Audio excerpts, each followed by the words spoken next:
آج پیش ہے دنیا کے بڑے بڑے ٹھگوں کے بارے میں دلچسپ معلومات پر مبنی اس ویڈیو سیریز کا چوتھا اور آخری حصہ۔ اگر آپ مختلف سائنسی، تاریخی اور علمی موضوعات پر سوچتے ہیں اور مزید جاننے کا تجسس رکھتے ہیں تو سبسکرائب کیجئے ہمارا چینل اور بیل آئیکن دبائیے تاکہ ان موضوعات پر تیار کی گئی ہماری ویڈیوز آپ کو فوری مل سکیں۔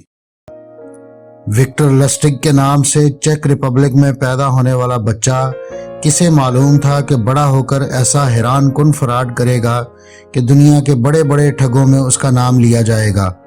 لسٹگ نے ابتدائی تعلیم وہیں سے حاصل کی اور اسی دوران وہ کم از کم 5 مختلف زبانیں سیکھ چکا تھا، مگر وکٹر کی سب سے بڑی تفریح لوگوں کے ساتھ فراڈ کرنا ہی تھا، اور اسی بنا پر چھوٹے موٹے جرائم میں اس کو گرفتار بھی کیا گیا۔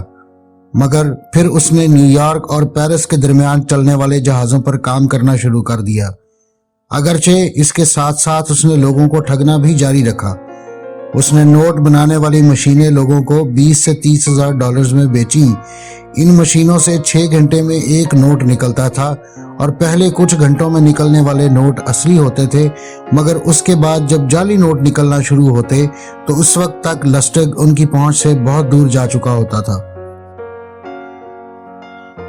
تاہم اس کھیل نے اب اسے بور کرنا شروع کر دیا تھا۔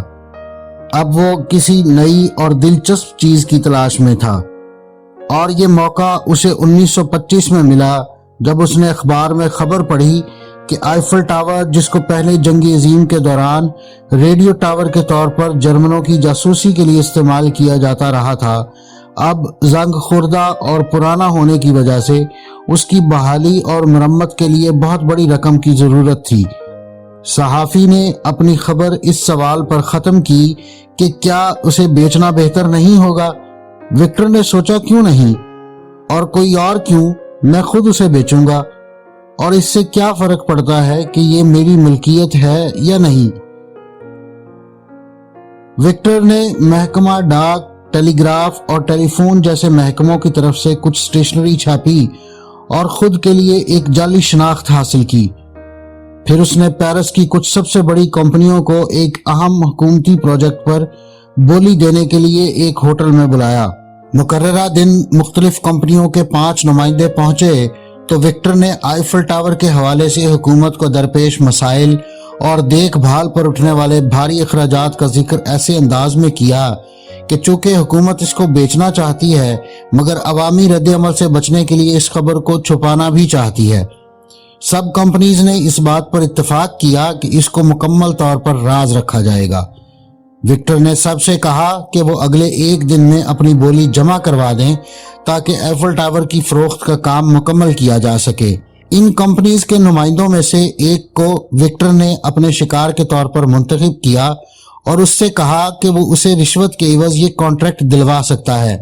کمپنی کا نمائندہ اس کے فراڈ کا شکار ہو گیا اور اس نے 1 لاکھ فرانک کی کل رقم بما رشوت کی رقم وکٹر کے حوالے کر دی، جسے لیتے ہی وکٹر نے ویانا کی ٹرین پکڑی اور فرار ہو گیا۔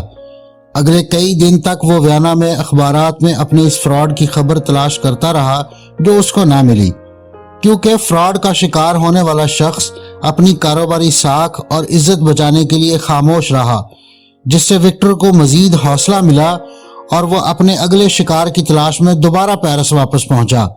تاہم اس بار جن افراد کو اس نے بلایا تھا ان میں سے ایک شخص نے تھوڑی تحقیق کے بعد پتہ چلا لیا کہ یہ ایک فراڈ ہے اور پولیس کو اطلاع کر دی، مگر پولیس کی آمد سے پہلے وکٹر امریکہ فرار ہو گیا، جہاں اس نے اپنا پرانا نوٹ بنانے کی مشینیں بیچنے والا فراڈ دوبارہ شروع کر دیا۔